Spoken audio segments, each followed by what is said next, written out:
네, 여러분 안녕하세요. 청년개척 목사입니다. 오늘날의 시대가 유튜브 시대요, 미디어 시대라고 말할 수 있을 만큼 우리가 영상물들을 많이 접하게 되는데요. 우리 크리스찬 영상물들 가운데 어떤 실체, 어떤 집단의 실체, 어느 목회자의 실체, 이렇게 특정 집단이나 특정 인물을 지칭하면서 실체를 밝히는 영상들 여러분 굉장히 많이 접하게 되시죠. 그런데요, 저는 그런 영상들을 볼 때마다 마음이 좀 아픈 게 있어요. 예, 편하지가 않습니다.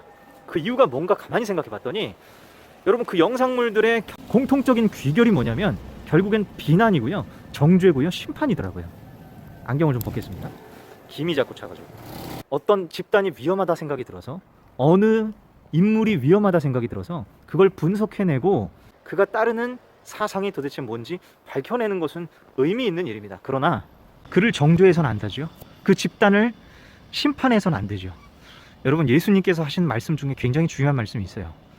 너희가 심판주가 되지 말아라 라는 말씀이에요. 바리새인들은요, 신앙을 가지고 자꾸 심판자의 자리에 올랐습니다. 그래서 어느 집단, 어느 인물에 대해서 계속해서 심판하고 정죄했습니다. 주님은 그것을 경계했어요. 우리 그리스도인들, 하나님의 자녀들은 절대 그렇게 사는 게 아니다라고 말씀하셨어요.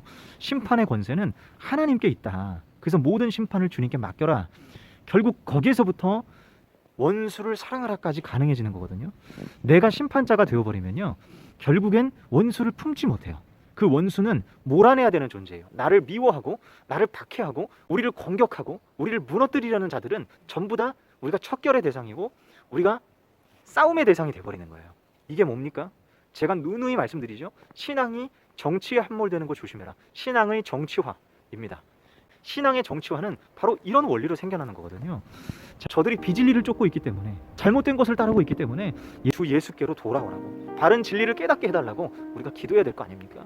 예수님이 말씀하신 것처럼 박해자를 위하여 기도하라고 말씀하신 것처럼 그들을 위해서 기도해야 될 건 아닙니까? 그런데 많은 그리스도인들은요, 기도를 하더라도 그들을 위해서 사랑으로 기도하는 게 아니라, 안타까움으로 기도하는 게 아니라 몰아내는 기도를 해요. 적에 물러가게 해달라고 기도를 해요. 무너지게 해달라고 기도해요. 여러분, 그거는요, 우리의 폭력성을 신앙으로 가장한 것과 마찬가지인 거예요. 분출하는 건 똑같아요. 신앙을 끌어와서 폭력성을 분출하는 거예요. 절대 우리 그리스도인들은 그런 식으로 살아가는 존재들이 아닙니다.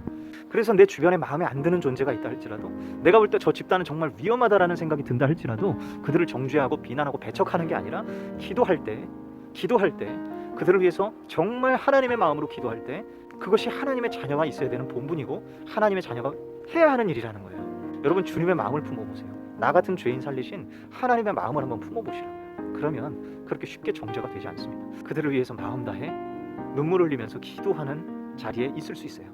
우리가 궁극적으로 추구해야 되는 모습입니다. 분별을 가장하여서 너무나 많은 심판이 자행되고 있는 오늘날의 시대를 제가 참 안타깝게 여기는 마음이 있어서 이렇게 영상을 담아봤고요. 여러분, 계속해서 정말 영적으로 혼탁한 이 시대에 우리 하나님의 자녀들이 어떠한 마음으로 어떠한 신앙생활을 이어가야 하는가, 다음 영상을 통해서 나눴으면 좋겠습니다. 감사합니다.